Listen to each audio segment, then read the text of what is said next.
વાત રાજકોટની કરીએ તો રાજકોટ મહાનગરપાલિકાના નવા પદાધિકારીઓની પણ આજે નિમણૂક થવાની છે। રાજકોટ મનપામાં મેયરના નામ પર આજે કળશ જોડાશે।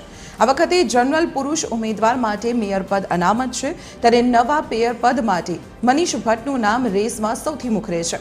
આ ઉપરાંત પરેશ ઠાકર અને અશ્વિન ભોરણિયા પણ મેયર પદ માટે રેસમાં છે, તો કેતન પટેલ અને નરેન્દ્રસિંહ જાડેજાના નામ પણ ચર્ચામાં છે।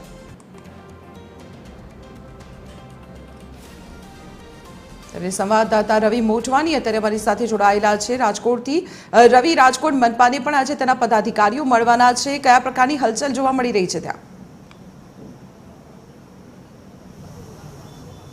જી દીપાલી, જરૂરથી જણાવી દઉં, રાજકોટ મહાનગરપાલિકાની આજે મેયર, ડેપ્યુટી મેયર સહિતના જે તમામ હોદ્દેદારો છે તેની વરણી થવાની છે। 1 મહિના બાદ આ વરણી થઈ રહી છે।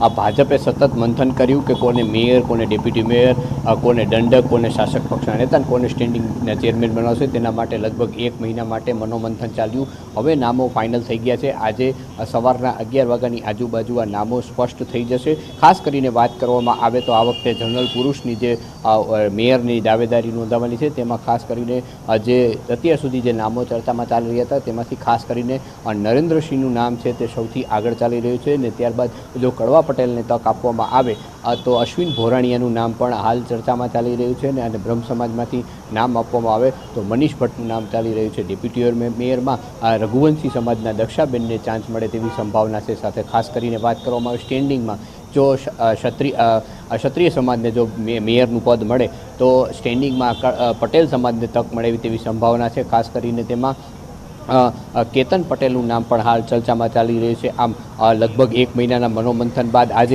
આ નામો ડિક્લેર થવાના છે, ત્યારે શહેરમાં ચારે બાજુ એક જ ચર્ચા ચાલી રહી છે કે રાજકોટના નવા મેયર કોણ મળશે અને કઈ રીતના વિકાસના કામોને આગળ ધપાવશે। તેના માટે થોડી જ ક્ષણો બાદ જે નામો જાહેર થવા માટે તેની માટે પૂરજોશમાં તૈયારીઓ પણ ચાલી રહી છે, અને જે મેયર બનશે તેને રાજકોટના ઘણા વિકાસના કામો ખાસ કરવાના રહેશે। ખાસ કરીને ચોમાસું આવી રહ્યું છે, ચોમાસામાં ખાસ કરીને પ્રી મોન્સૂનની કામગીરી હોય, જેમાં ઘણા વિસ્તારોમાં પાણી ભરાવાની સમસ્યાઓ ઘણી છે, તેને પણ તે મહત્વના ભાગરૂપે ભજવવાનું રહેશે। આમ જે જુદા જુદા પદો છે તેના માટે હાલ થોડી ક્ષણો બાદ નામ જાહેર થવાના છે। જે દીપાલી।